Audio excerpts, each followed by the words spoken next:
12장 유월절이 시작되기 6일 전에 예수께서 베다니에 도착하셨습니다. 그곳은 예수께서 죽은 사람 가운데서 다시 살리신 나사로가 사는 곳이었습니다. 그곳에서 예수를 위해 잔치를 베풀었습니다.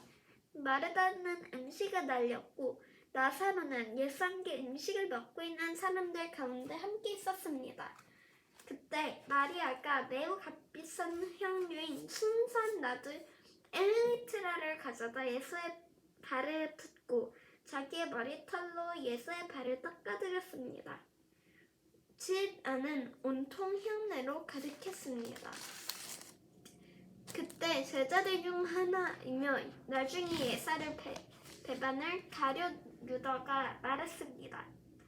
왜 이 향료를 300데나리온에 팔아 가난한 사람들에게 주지 않고 낭비하는가? 그가 이렇게 말한 것은 가난한 사람들을 생각한 것이 아니었습니다. 그는 돈주머니를 맡고 있으면서 거기에 있는 돈을 훔쳐가곤 했기 때문입니다. 예수께서 대답하셨습니다. 그대로 두어라. 이 여인은 내 장례날을 위해 간직해둔 향유를 쓴 것이다. 가난한 사람들은 항상 너희와 함께 있지만 나는 항상 너희와 함께 있는 것이 아니다. 유대 사람들의 큰 무리가 예수께서 베다니에 계신다는 것을 알고 올려왔습니다. 이는 예수뿐 아니라 예수께서 죽은 사람 가운데서 살리신 나사로도 보기 위함이었습니다. 대제사장들은 나사로도 죽이려고 모였습니다. 그것은 나사로 때문에 많은 유대 사람들이 떨어져 나가서 예수를 믿기 때문이었습니다. 다음날 명절을 맞자 올라온 많은 사람들이 예수께서 예루살렘으로 오신다는 말을 듣고 정의나무 가지를 꺾어 들고 예수를 맞으러 나가 호산나 주의 이름으로 오시는 분에게 복이 있도다. 이스라엘의 왕에게 복이 있도다 하고 외쳤습니다. 예수께서는 어린 나귀 한 마리를 보시고 그 위에 올라앉으셨습니다. 이것은 성경에 기록된 것과 같습니다. 시온에 따라 두려워하지 말라. 보라, 내 왕이 새끼 나귀를 타고 오신다. 제자들은 처음에는 이 일을 이해하지 못했습니다. 그러나 예수께서 영광을 받으신 뒤에 비로소 이 말씀이 예수를 두고 기록한 것이며 또한 사람들도 예수께 그렇게 행했다는 것을 또 깨닫게 됐습니다. 또 예수께서 나사로를 무덤에서 불러낸 죽은 사람 가운데서 살리셨을 때 함께 있던 사람들이 이 일을 증언했습니다. 이처럼 무리가 예수를 맞으러 나온 까닭은 예수께서 이런 표적을 행하셨다는 말을 들었기 때문이었습니다. 그러자 바리새파 사람들이 서로 말했습니다. 보시오, 온 세상이 예수를 따르고 있으니 이제 할 수 있는 것이 없지 않소? 명절에 예배드리기 위해 올라온 사람들 중에 그리스 사람들도 있었습니다. 그들은 갈릴리 벳사이다 출신인 빌립에게 와서 간청했습니다. 선생님, 우리가 예수를 뵙고 싶습니다. 빌립은 안드레에게 가서 말했습니다.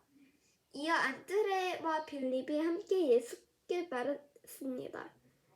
예수께서 대답하셨습니다. 인자가 영광받아야 할 때가 왔다.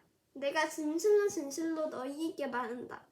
말을 하나가 땅에 떨어져 죽지 않으면 하나 그대로 있고 죽으면 많은 열매를 맺게 된다. 자기 생명을 사랑하는 사람은 잃을 것이요 이 세상에서 자기 생명을 미워하는 사람은 영원히 그 생명을 보존할 것이다. 누구든지 나를 섬기려면 나를 따라야 한다. 내가 있는 곳에 나를 섬기는 사람도 함께 있을 것이다. 누구든지 나를 섬기면 내 아버지께서 그를 귀하게 여기실 것이다. 지금 내 마음이 몹시 괴로우니 내가 무슨 말을 하겠느냐? 아버지여, 내가 이 시간을 벗어날 수 있게 해주십시오. 하겠느냐? 아니다. 나는 바로 이 일 때문에 이때 왔다. 아버지여, 아버지의 이름을 영광스럽게 하소서. 바로 그때 하늘에서 소리가 들려왔습니다. 내가 이미 영광스럽게 했다. 다시 영광스럽게 할 것이다. 곁에서 서서 그 소리를 들은 사람들은 천장에 쳤다고 말했습니다. 다른 사람들은 천사가 예수께 말했다라고도 했습니다. 예수께서 말씀하셨습니다. 이 소리가 난 것은 나를 위한 것이 아니라 너희를 위한 것이다. 이제 세상을 심판할 때니 이 세상의 통치자가 쫓겨날 것이다. 그러나 내가 이 땅에서 들려 올라갈 때 나는 모든 사람들을 내게로 이끌 것이다. 예수께서 이렇게 말씀하신 것은 자신이 어떤 죽음을 당할 것인지 암시하려고 하신 말씀입니다. 그때 무리가 대답했습니다. 우리는 율법에서 그리스도께서 영원히 계신다고 들었는데 어째서 당신은 인자가 들려서 올라가야 된다고 하십니까? 이 인자는 누구입니까? 그러자 예수께서 그들이 말씀하셨습니다. 아직 얼마 동안 이 빛이 너희 가운데 있을 것이다.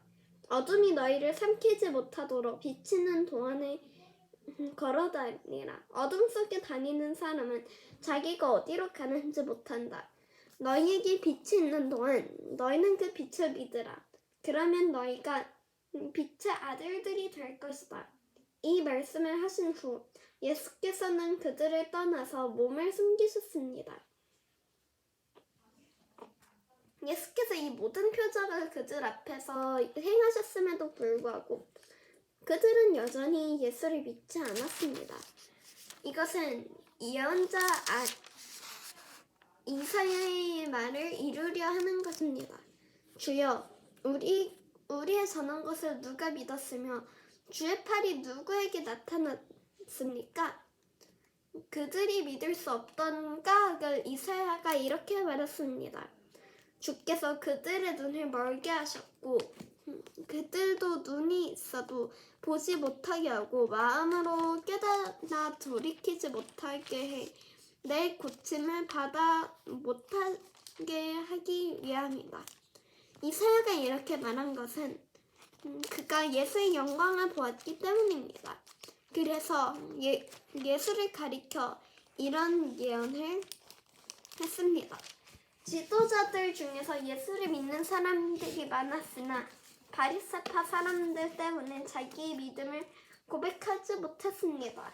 세상에서 쫓겨날까봐 두려웠기 때문입니다. 그들은 하나님의 영광과 사랑의 영광을 더 사랑했던 것입니다. 예수께서 큰 소리로 말씀하셨습니다. 나를 믿는 사람은 나를 믿는 것이 아니라 나를 보내신 분을 믿는 것이요.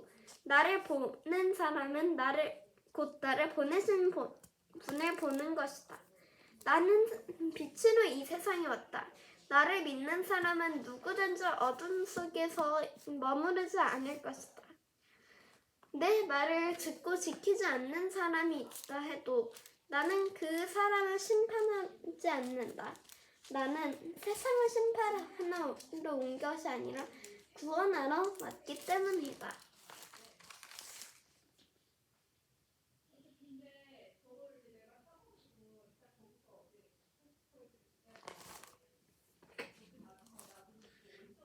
나를 거절하고 내 말을 받아들이지 않는 사람은 심판하는 분이 따로 계시다.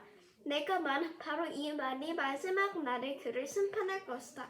나는 내 뜻대로 말하지 않았다. 오직 나를 보내신 아버지께서 무엇을 말해야 하고 무엇을 이야기할지 내게 명령해 주었다. 나는 그가 주신 명령이 영생이라는 것을 안다. 그러므로 나는 무엇이든지 아버지께서 내게 말씀해 주신 대로 말한다.